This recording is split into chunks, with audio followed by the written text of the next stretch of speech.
The Vietnam War, an utterly senseless stalemate that wasted so many lives that filmmakers have pulled no punches in calling out.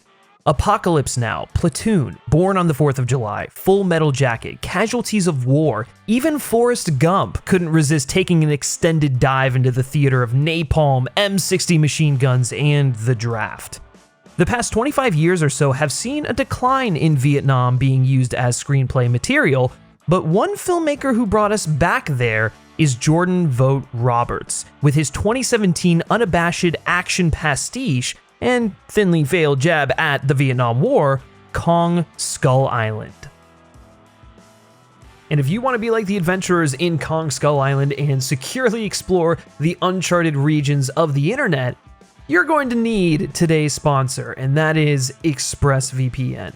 Whenever you're connected to an unencrypted internet connection on your laptop or mobile devices, other people can get access to your internet traffic. But when you have a VPN like ExpressVPN, it securely tethers you and your device to the internet. This prevents hackers, creeps, and even Kong himself from getting access to your passwords or personal info, along with your internet service provider from selling your data. It also just happens to allow you to access the content you love anywhere in the world without restriction. So if you want to hop on over to the UK or Canadian Netflix and watch your favorite monster and or Vietnam War movies, SpongeBob, Modern Family, why am I grouping all of those things together? That seems like a really weird combination, but hey, if you're in the mood for any of that, you can do that with ExpressVPN. ExpressVPN is rated #1 by CNET, Forbes, Tech Radar, the New York Times, BBC, and more. Basically, this is the best VPN service provider that you can get, and I personally use it as my VPN so that, no one's peering into my life on a daily basis. Find out how you can get 3 months free by clicking the link in the description down below or visiting the URL here, www.expressvpn.com/filmspeak. All right, let's dive into the world of 100-foot gorillas and explosions.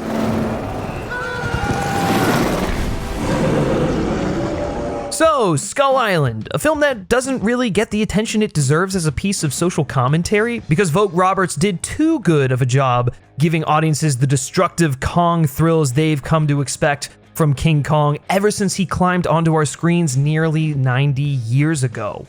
But the idea of using iconic beasts to provide a commentary on the war machine or the unending self-perception the United States has had of being superior is hardly a new one. Tomoyuki Tanaka created Godzilla practically as a statement on American nuclear testing in the Pacific. Even in the original King Kong film, the entire plot wouldn't have happened if it weren't for the arrogant need for the Americans to explore Skull Island, where they then take Kong back to be displayed as basically a circus animal. Here with Kong Skull Island, Vogt-Roberts uses the mistreatment of Kong and his environment, as well as the retaliatory actions of the human characters when they were the ones who started the ensuing mess, to make a greater point of how the Vietnam War was a similar exercise of self-righteousness. We're gonna attack you unprovoked, and if you defend yourself, we're just gonna attack you harder. The US just always seems to be looking for a fight. One moment of note early on in the film comes during the opening credit montage, where President Truman speaks in the aftermath of World War II about how we can look forward to the greatest age in the history of mankind. Which really didn't happen, seeing as within a decade we were at war in Korea and Vietnam. Sure, there were technological and scientific advancements made. Sure, we put a man on the moon in 1969, but Truman's vision of a prosperous peacetime for the United States fell apart. The first line of dialogue in the entire film as we arrive in 1973 is, "Mark my words, there'll never be a more screwed up time in Washington." Obviously, the film's 2017 release date means this line was, at least in part, a jab at Trumpism and the complete political divide the United States is in, but it's not like Trump is the only awful thing to happen in the past 50 years. War is a constant blight on us. We've been in a quagmire in the Middle East for over 30 years, one which we only amplified after 9/11 and still are an active combatant in. And sure, we aren't the only country guilty of this, but that's just an indictment on humanity rather than a deflection on the United States' favor. War is an entirely human concept. No other species on our planet has developed armies and instigated mass conflict. Tribal systems might exist in nature, but you would never see something like one pack of lions lined up across a field from another pack of lions, endlessly fighting one another over and over again until one pack had been declared victorious over a piece of land. That sounds ridiculous, doesn't it? So why is it normal after 100,000 years of evolution for human beings to persist in killing each other by the thousands, if not millions, over what generally amounts to nothing? This juxtaposition of warmongering humanity with the, at least comparatively, peaceful sans provocation tendencies of nature is at the heart of Kong Skull Island. The movie starts with two men fighting one another, carrying their dogfight over into fisticuffs, despite both being in a relatively hopeless position where a fight is pointless. Both of these guys have already lost, their planes have both crashed, and they're stranded on foot on a random island in the middle of the Pacific. Despite this, they continue to exchange jabs or swings of a katana or gunshots at one another. They're on the brink of death at the edge of a cliff, on the edge of oblivion, representing the utter nihilism of warfare, when Kong suddenly emerges, representing both the light and the dark in the hearts of men. He's a godlike force of nature that recontextualizes man's place in the world. While we don't necessarily see it, we can assume that this encounter is a sobering moment for both Marlowe and Ikari, as Kong, a creature literally and figuratively larger than life, exercises compassion, allowing the soldiers to live. This puts things into perspective, allowing both men to set aside the insignificance of their personal quarrel. While their respective countries are at war, these two men are not at war with each other. They were agents of violence sent by their government to fight for the preservation of their homeland. When faced with the basic human need for survival, these two are able to let go of that violent darkness that lurks inside of their hearts to allow the light to shine through. And from there, we jump forward again to 1973. Look at our core group of soldiers. With the exception of Jason Mitchell and maybe Thomas Mann, these men don't want to stop fighting.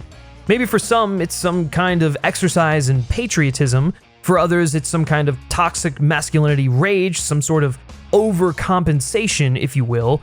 And for the most damaged ones, like Packard, it's a twisted PTSD-fueled attachment to the war and an inability to take oneself out of it and go home. They are overcome by the violent darkness. Their very first act on Skull Island is one of violence, dropping seismic charges, and when confronted by Kong, they double down on the violence rather than back out. The movie obsesses over this weird black mirror that was the 70s and how it relates to right now.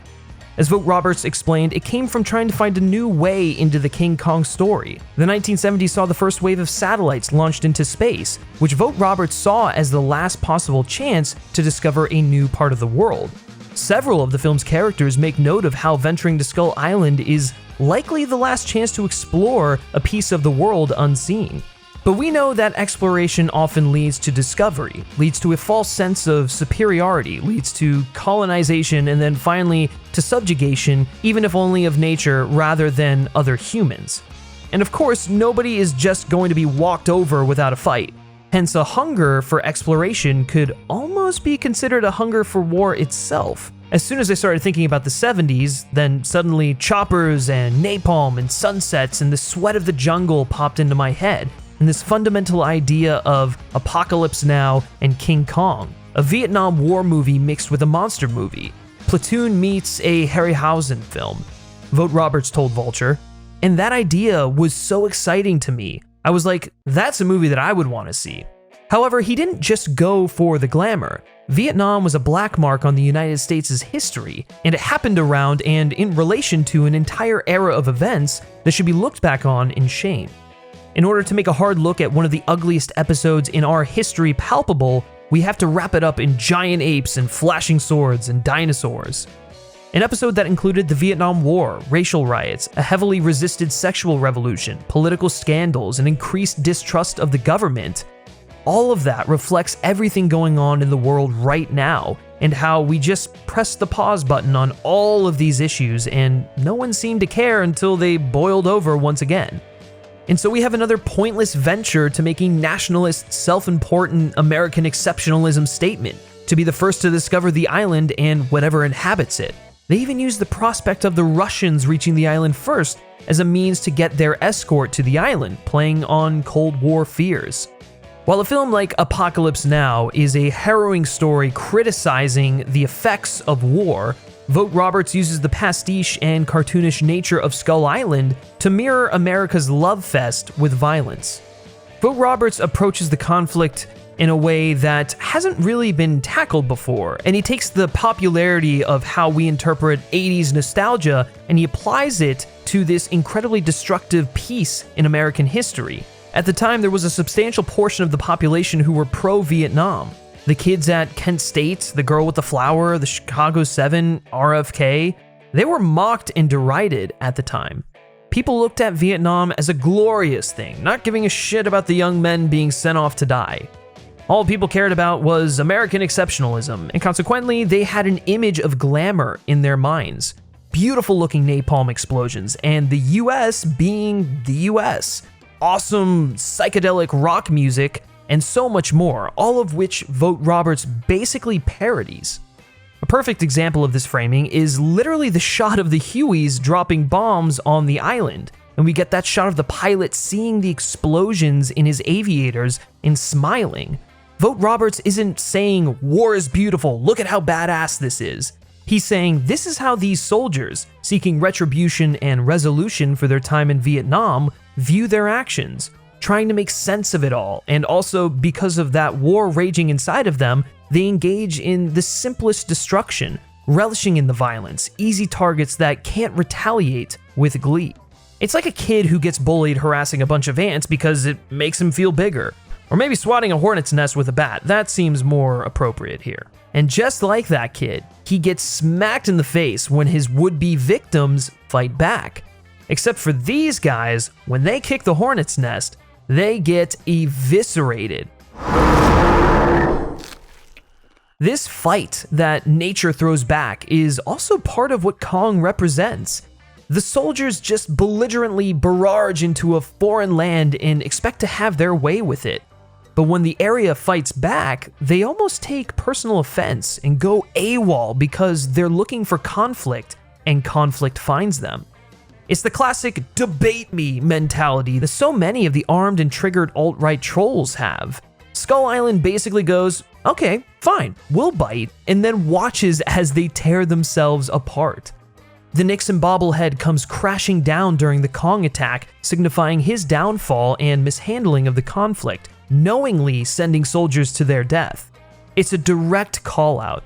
Johnson could have been a target of this too, as he also propagated the war, but Nixon was the guy who went full tilt when they had real opportunities to withdraw, and dug the US in deeper for a longer period of time. This is driven home further as the initial conflict with Kong progresses. The M60 machine guns mounted to these helicopters were notoriously destructive weapons in Vietnam, but here, it's like these tiny little M60 pellets compared to Kong, whereas Kong hits a helicopter once and completely takes it out. Kong leaps into the air and instantly sends two helicopters shooting at him from opposite sides into a chicken run instead, with the added fun of blaring machine guns practically ensuring mutual destruction for the two choppers. And as all of this mayhem goes down, we close the sequence on Packard, facing a field of fire, witnessing the sheer horror and destruction of war again. Except this time, the Americans are the ones who have really brought it upon themselves. Kong is to America in this film as Godzilla is to Japan in the 1950s Godzilla movies. Even John Goodman's character talks about serving aboard the USS Lawton, which was sunk by Godzilla, from which Goodman was the only survivor. He then concludes that the nuclear tests in the Pacific were really just done in order to kill whatever was out there. Similarly, Packard loses men and equipment, and suddenly, he's not part of the survey mission anymore. He's blinded by tunnel vision of one objective: kill Kong. He's immediately back in the shit, as he says to Weaver back in the throes of Vietnam, which is why it's interesting that he then devises a plan to use napalm in order to take Kong down. Napalm was another signature weapon of the war, and here, Packard creates a literal lake of napalm, a lake of fire, using his remaining reserves with the intent of luring Kong into it and then lighting it aflame. By viewing the world through the lens of conflict, it sort of mocks the gung-ho militaristic mentality of all wars have a purpose and we're not going to stop until the war is won. It's what prolonged the war in Vietnam, and it's what subsequently has prolonged the war in the Middle East. If anything, the film critiques the war in the Middle East by using Vietnam as a precursor, and because it's further in the past, Vogt-Roberts can cheekily frame the problematic mentality as what it is. If anything, I think the hindsight helps distinguish this interpretation of the Vietnam War because he's far enough removed from it. Yeah, it's a fine line to walk, but he's never disrespectful. He acknowledges why the soldiers may feel the way they do, because the government feels that way and it trickles down into the military. It's such a well-rounded encapsulation of all the thoughts and feelings associated with the conflict functioning on a small scale. Vietnam was also a war with no clear goal and no sure way of achieving victory. Thus, in the film, Monarch has no real goal other than exploring the island and seeing what happens, and the soldiers also have no real goal other than to kill Kong because he killed their comrades who were bombing his home. Their rage is aimless and misdirected. They're nothing but pawns being redirected by whichever agenda suits them most. In this case, Monarch just happens to be using them for their resources. Their enemy changes so rapidly because there's no real antagonist. It's just whoever stands between them and their M16. It's why Packard believes that killing Kong will make up for the fact that they lost the war and will lend some meaning as to why they're even in Vietnam in the first place and the loss of life. Kong becomes a symbol for rectifying the failure of the Vietnam War, and so yet again, man is projecting their own insecurities and grievances onto nature, foolishly and arrogantly thinking that they can win. That thirst for blood and carnage rages on inside of Packard because his experiences have transformed him. What is his purpose now that the shooting has stopped? So many veterans struggle with reassimilating back into civilian life, and Packard exemplifies this. War has changed him and his country has betrayed him, brainwashing him into believing that it's his sworn duty to dominate any and all threats Uncle Sam deems worthy. He refuses to acknowledge the sticky situation his government placed him in, blaming Brie Larson's Mason Weaver for screwing them out of victory by documenting the horrors of what transpired during the conflict, when in actuality, she was doing her civic and moral obligation to halt senseless violence that took more than 58,000 lives. Why do you think the non-grunts and scientists see the full picture? It's because they aren't looking for a fight. It also sort of makes sense of Shea Whigham's inconsequential sacrifice. He thinks he's going to be a martyr and lay down his life so his friends can escape. He believes he has nature under his thumb and views himself in the superior light of, I'm gonna go out on my own terms. That arrogance essentially amounts to a pointless sacrifice. He's not at war with anyone other than himself. He didn't have to do that. He even talks about this earlier in the film in his encounter with a Vietnamese villager who tells him he said he never even seen a gun until we showed up. And then reaffirms it to himself. An enemy doesn't exist till you go looking for one. He's practically on the verge of getting off Skull Island, but he decides suddenly to blow himself up because he went looking for an enemy, for a fight. I've seen the glamorization of the Vietnam aesthetic criticized in the film because it's like Vogt-Roberts indulging in the Apocalypse Now aesthetic without exploring the horrors of the conflict. But I firmly believe Vogt-Roberts gets it. Every critique and action is a cheeky wink to the camera. He approaches the film with a modern edge and with the knowledge of, hey, this conflict is absurd, and ties the absurdity into the filmmaking. The point that critics missed is that he isn't glamorizing it at all. He's deliberately mocking it and making it look ridiculous because the Vietnam War was ridiculous, senseless, costly, and demoralizing, and yet inescapable. At the beginning of the film, Packard ponders all of his Vietnam medals. All this for what? He he asks. Then a rainstorm comes, and with it, a phone call. He gets offered the Skull Island assignment and accepts it without hesitation, screwing over the other men who were literally one day away from going home because he sees one last shot at a fight. Even when he's faced with the opportunity to escape, even when the man he went back to save turns out to be dead, even when he is backed into a corner with no sight of victory, Packard insists on taking on Kong. And I will not cut and run. I know an enemy when I see it, he says. And yet, his biggest enemy is himself. Packard's need for a fight is a driving force in the conflict inherent to the film. It's his need to fight Kong, not even win as his relatively nonchalant reaction to knowing he's about to die shows, but just to fight, that dooms several other characters with him and exacerbates the situation.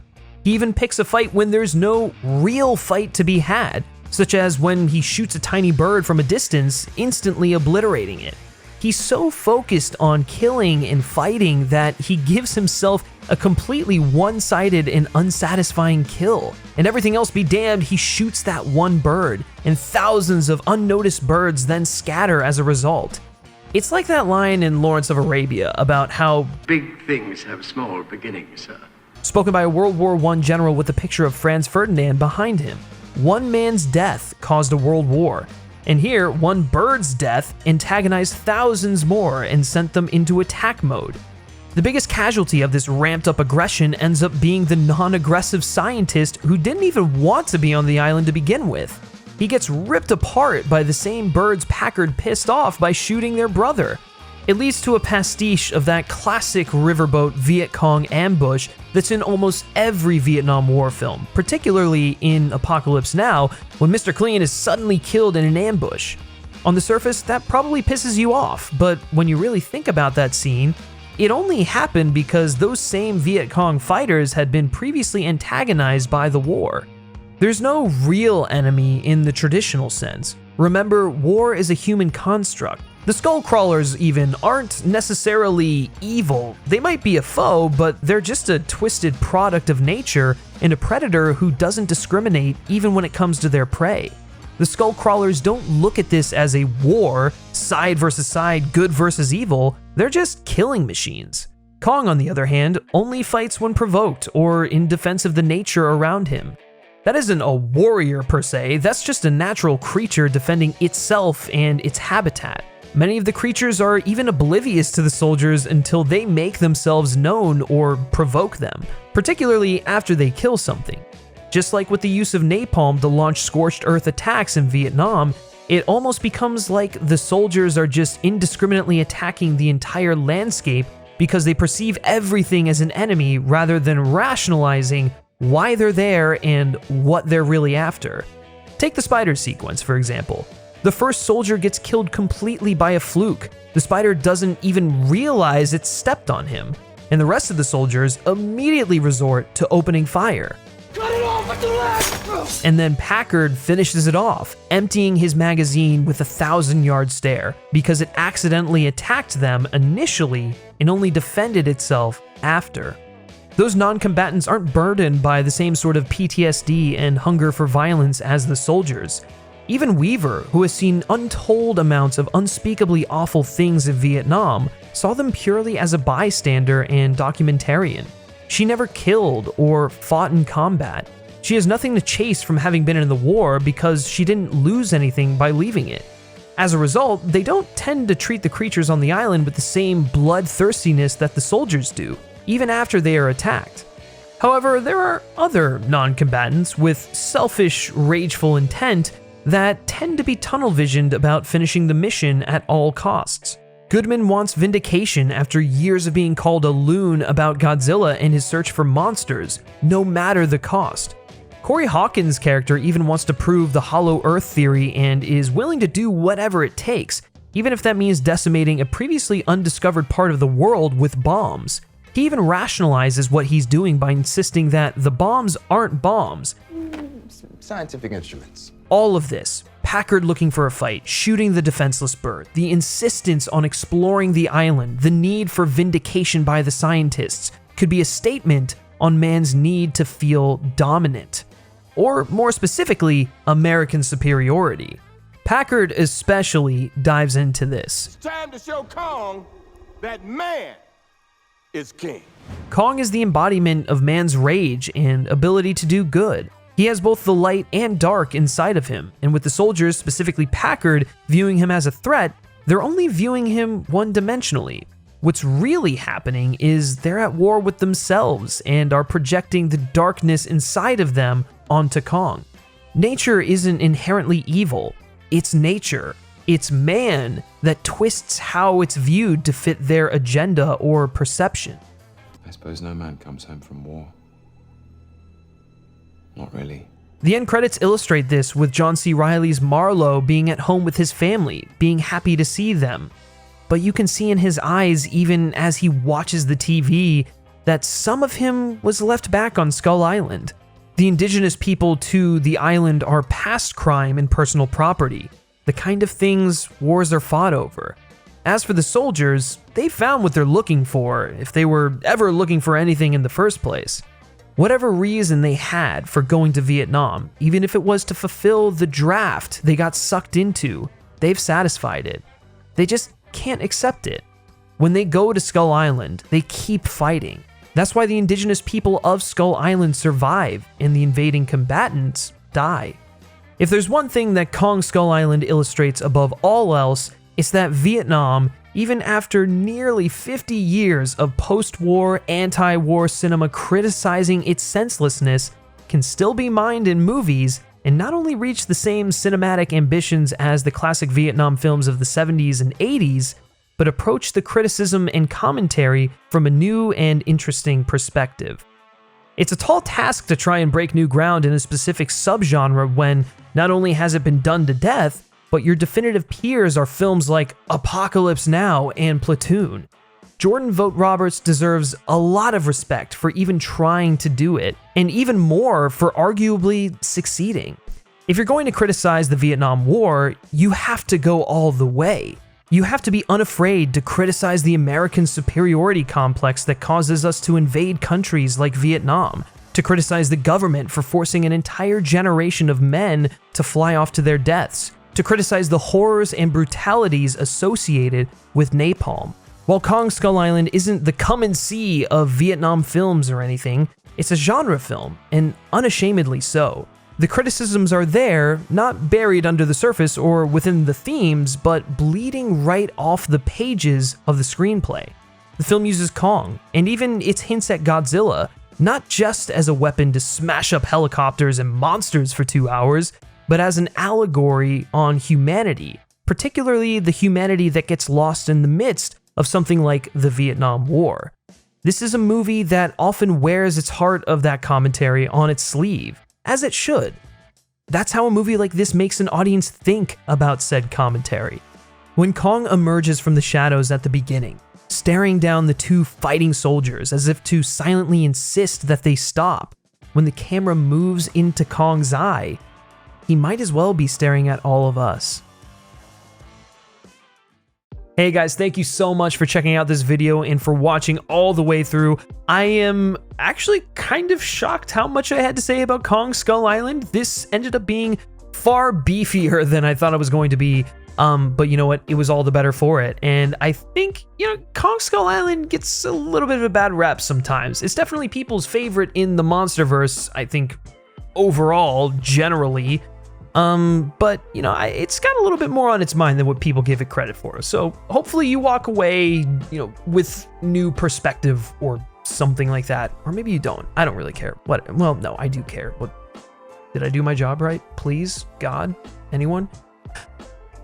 But now I want to hear from you all, and I want to know what your favorite MonsterVerse is. Gearing up for Godzilla vs. Kong, this is going to be an incredible film, and I'm really excited to bring you my thoughts on that movie after I have seen. But if you haven't done so already, be sure to like this video, share with your friends, and subscribe to the FilmSpeak channel for more video essays such as this, movie reviews, television reviews, and recaps, all that great stuff. We like to say that this is the place where the conversation continues after the credits, and of course, we'd love to have you be a part of that conversation, so consider subscribing to the channel. And lastly, if you like me and you like what I have to say, you can give me a follow on Twitter at GriffSchiller. All right, that's gonna do it for this video, guys, and I will catch you next time. Take care.